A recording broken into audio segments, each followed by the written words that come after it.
Hello everyone, আমি আপনাদেরকে জানিয়েছি রূপার রান্নাঘর চ্যানেলের নাম বদল করেছি। তা আজকে তার প্রথম ভিডিও রূপার ঘরে বাইরে। তো আমি আজকে ইলিশ মাছের একটা ঝোল দেখাবো কুমড়ো দিয়ে, আর খেতে এটা খুব ভালো হয়। আমি সর্ষে বাটা দিয়ে করেছি ঝোল, কিন্তু এটা একটা দেখাচ্ছি কি করে বানিয়েছি। তো তার জন্য আমি এখানে খুব ভালো ইলিশ মাছ পেয়েছি, পদ্মার ইলিশ। তো মাছগুলো আমি এখানে রেখেছি, এবার কুমড়োটাও রেখেছি। এটা কাটবো, কি করে কাটতে হয় সেটা দেখাচ্ছি। এখানে যা যা লাগবে আমার তার উপকরণ রয়েছে: কালো জিরে, নুন, হলুদ, লঙ্কার গুঁড়ো সব রয়েছে। আর এখানে সর্ষের তেলে রান্নাটা করব, তার জন্য কাঁচা লঙ্কা নিয়েছি। তো মাছটা প্রথমে আমি একটুখানি নুন, অল্প একটু নুন আর অল্প একটু হলুদ দিয়ে ভালো করে, আর একটু লঙ্কার গুঁড়ো, এসব দিয়ে ভালো করে আমি মাছটা হাত দিয়ে এপিট ওপিট করে মাখিয়ে নেবো, যেন সুন্দর মাখানোটা হয়। সুন্দর করে চারিদিকে ভালো করে যেন মশলাটা মেশানো হয়, এই ভালো করে এদিক ওদিক করে মাখিয়ে নিচ্ছি। এটা একবার আপনারা বানিয়ে দেখবেন, খুব ভালো হয় খেতে। তো আমি দেখলাম না, আপনাদের সাথে এটা শেয়ার করি, ভালো লাগবে, তো এটা দেখাচ্ছি। আর এখানে মাছটাও পেয়েছি খুব ভালো। এবার আমি এই যেরকম করে মাখিয়ে আমি এই মাছটাকে একটু সাইডে রেখে দেবো। এখানে কুমড়ো নিয়েছি। অনেকেই তো ঝিঙে দিয়ে আলু দিয়ে ঝোল করেন ইলিশ মাছের, কিন্তু কুমড়ো বেগুন দিয়ে করেন, কুমড়ো দিয়েও খুব সুন্দর হয়।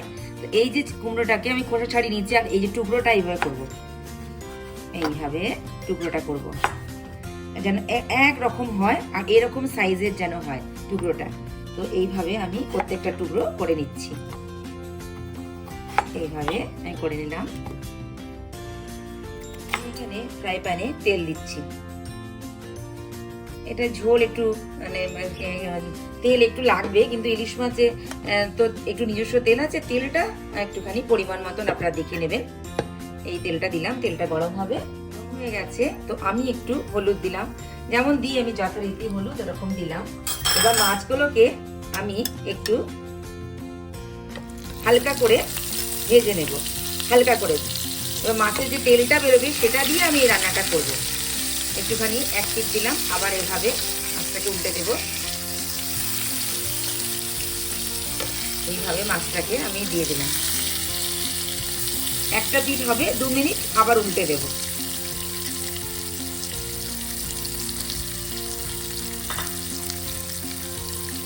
মাছটাকে উল্টে দিয়ে একটুখানি এই যে উল্টে দিচ্ছি। এই মাছটাকেও দিয়ে একটু উল্টে, হ্যাঁ,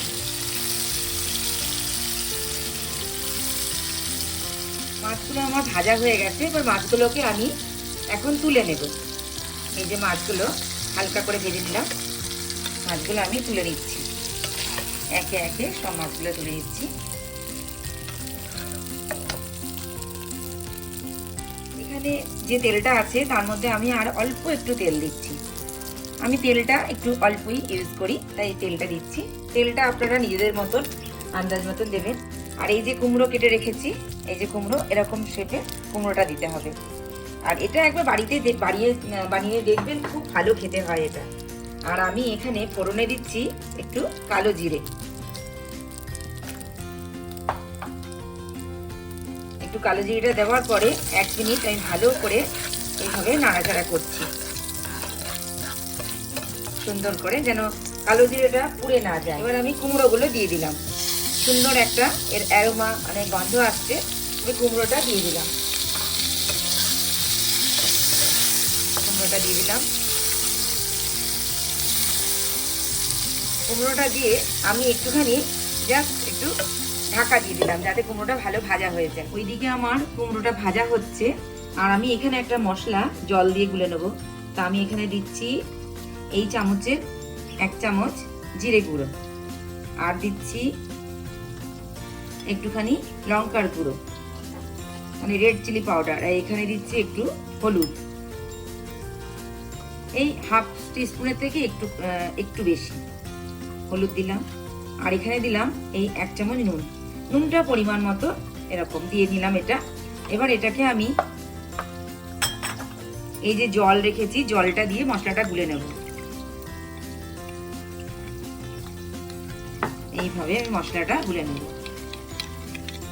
ঢাকাটা খুলে দেখি কতটা কুমড়োটা কিরকম ভাজা হয়েছে। 1 পিস হয়ে গেছে, আবার আমি 1 পিস এরকম ভেজে নিলাম।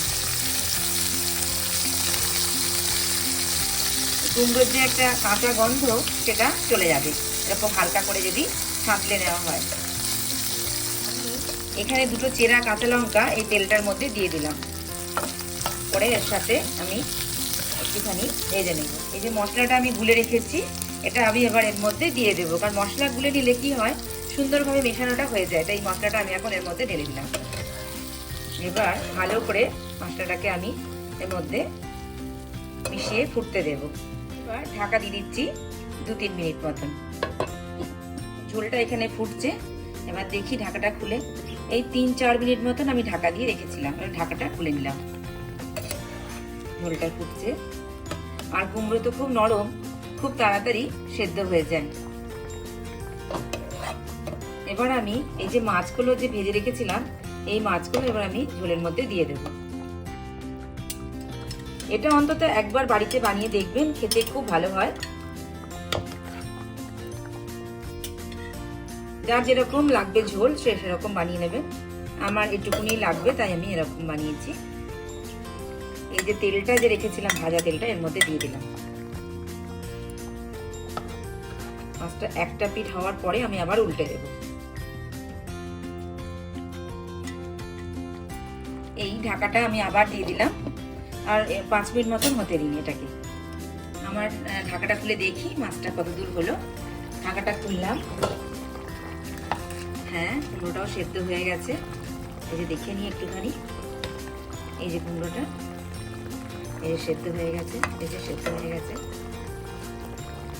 বেশি সেদ্ধ হবে না, সুন্দর একটুখানি যেন মানে ভালো লাগবে না, একদম গলে গেলে কিন্তু সেটা কিন্তু ভালো লাগবে না। মাছগুলোকে এবার আমি তুলে ফেলবো। তো এখানে আমি কুমড়ো দিয়ে ইলিশ মাছের ঝোল করলাম। এবার এটাকে আমি নামিয়ে ফেলবো। এরকম করে একে একে এখানে তুলে নিচ্ছি। এইভাবে মাছগুলোকে আস্তে করে নিতে হবে যাতে ভেঙে না যায় মাছগুলো। আর খুব ভালো মাছটা, ফ্রেশ একদম। এবার আমি এই মাছটাকে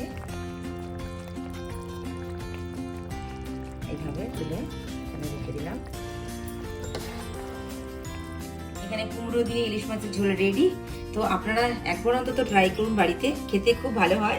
তা রূপার ঘরে বাইরে চ্যানেলে আমি আজকে এটা বানালাম, তো সেই আপনাদের সাথে শেয়ার করলাম।